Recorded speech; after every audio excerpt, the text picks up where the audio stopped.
Hi everyone, and thank you for joining me today. Have you ever wondered why we attract the same type of person or the same situation that creates or ends in conflict? And when we do, we feel frustrated and we can't fathom why this person has entered our life. I believe living on the earth plane is the equivalent of attending school. We're here to learn. We're here to learn about ourselves and our soul's evolution. However, when we live consciously, meaning we live and dwell within the present moment, we're not stuck in the past, lamenting over past missed opportunities, and we're not in the future, which hasn't happened yet. We understand that on some level, everything we experience is a vibratory matching response to the frequency, which is our energy, that we emanate out into the universe. And on some level, we've agreed to learn through these situations and relationships. Because the best way we learn here is through relationships, whether it's intimate, friends, family, co-workers. We are constantly learning about us, not the other person so much. You may be asking, what determines our frequency? Your energy varies depending upon your emotional state. Your emotional state is a thought and feeling combined, which can be situationally based, depending upon what's going on in your life.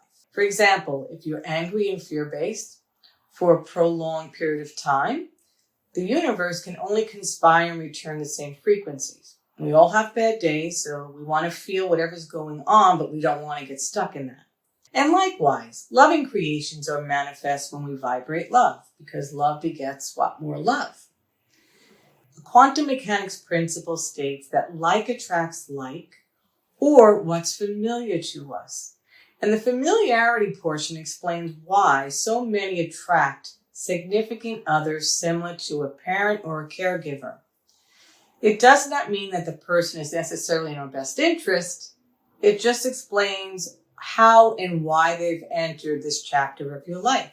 However, there's always something to be learned from every relationship. And that's really what we want to do, is take a deep dive and understand, what do I need to learn?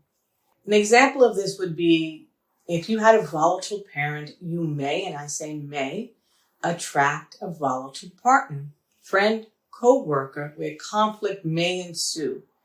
Because unconsciously, you chose a familiar energy frequency to you. And what you want to do is take stock of that relationship and say, what do I need to learn about this? How can I shift? How can I respond differently in order to create a peaceful relationship? I think it's an invaluable process.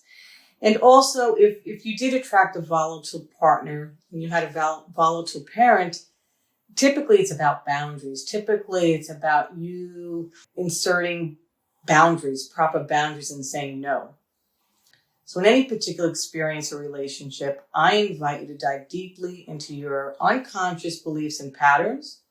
Sometimes by writing them down, you can get a lot of information.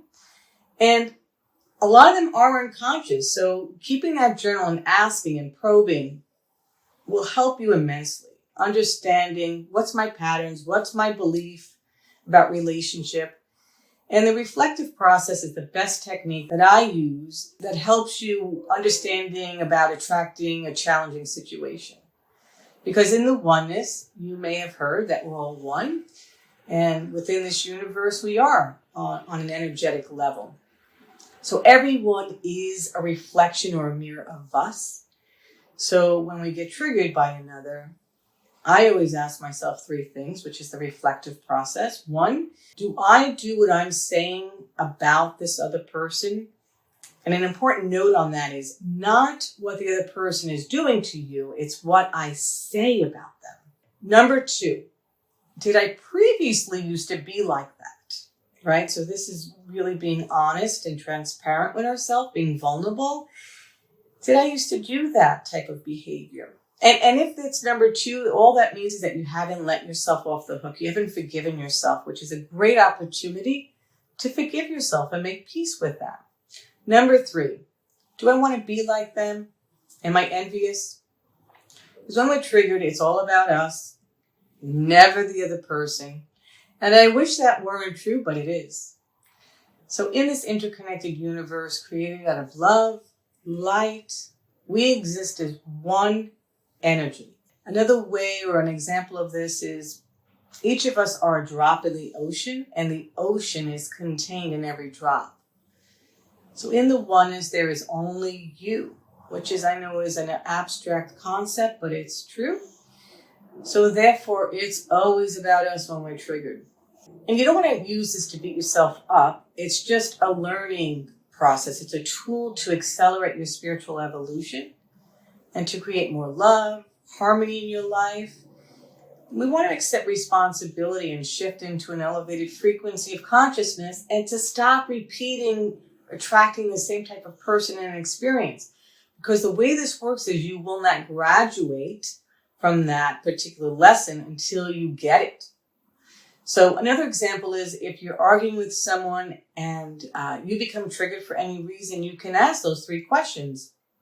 1, do I do the same thing that I'm accusing that person of when I'm saying about them?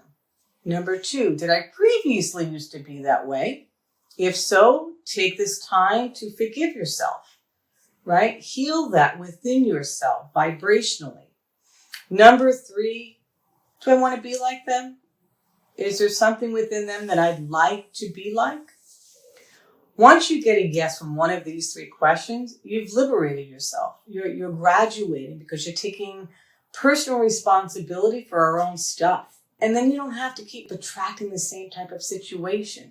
This is the foundational principle utilized in my one-on-one coaching programs that I do with my private clients. And it's helpful. It helps them tremendously.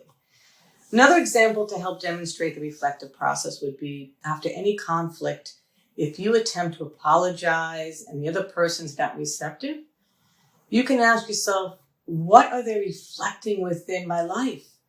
Is there someone in my life that I can't forgive or that I blame for something?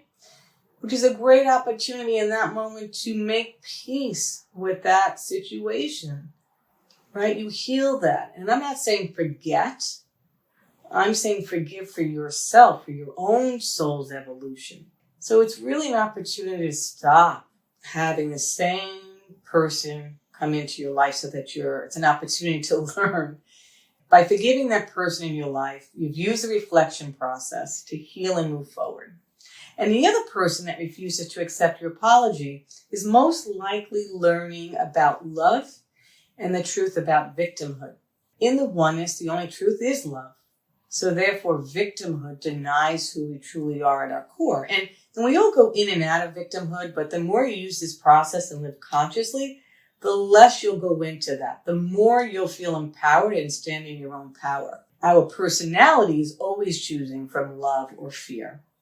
It's either love, anger, hate, shame, guilt. All of that is fear-based, and we don't want to do that. So in conclusion, the reflective process is a powerful tool to become unstuck in your life and stop attracting conflict. So if you're interested in living your life from a higher state of consciousness and want to create a life filled with joy, love, health, abundance, go to my website, sageosa.com, go into the tab Work With Me, and schedule your complimentary 30-minute breakthrough session where you'll have one takeaway to help and implement into your life to bring more joy and love into it. Or you can schedule an intuitive reading or an activation. I hope this is helpful. If you like it, please subscribe and also share it with anyone that you think may like it and can use it. God bless and have a great day.